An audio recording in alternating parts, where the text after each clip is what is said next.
வணக்கம். சற்று முன்பு வெளியான முக்கிய அறிவிப்பு.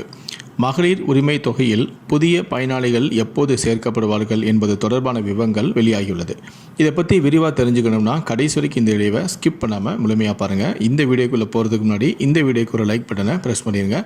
நீங்கள் இது வரைக்கும் என்னோட சேனலை சப்ஸ்கிரைப் பண்ணாமல் இருந்தீங்கன்னா மறக்காமல் சப்ஸ்கிரைப் பண்ணிக்கோங்க. கூடவே அந்த பெல் சிம்லையும் மறக்காமல் கிளிக் பண்ணிக்கோங்க.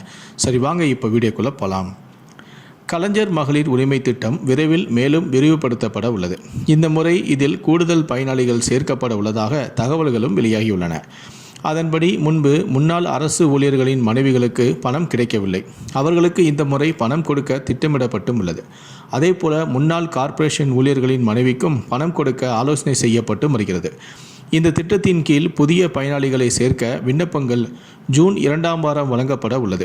ஜூன் 4ஆம் தேதி ரிசல்ட் வந்த பின் தேர்தல் விதிகள் தரலும். அதனால் அதற்கு பின்னே விண்ணப்பங்களை கொடுக்க முடியும். அதற்கு பின்பே விண்ணப்பம் கொடுக்கப்படும்.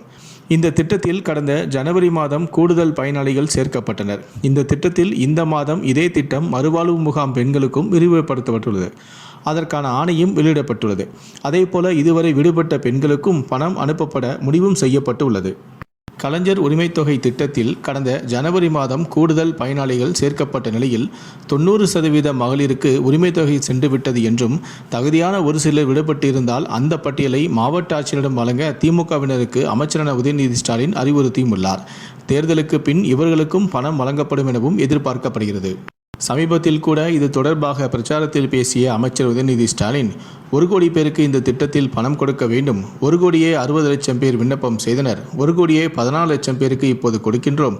இதில் பணம் கொடுக்கப்படாமல் போன மற்றவர்களுக்கும் 2-3 மாதத்தில் கொடுப்போம். இப்போது தேர்தல் என்பதால் கடினம், ஆனால் கண்டிப்பாக தேர்தல் முடிந்ததும் பணம் கொடுப்போம், கவலை வேண்டாம் என உறுதியளித்திருந்தார் என்பது குறிப்பிடத்தக்கது.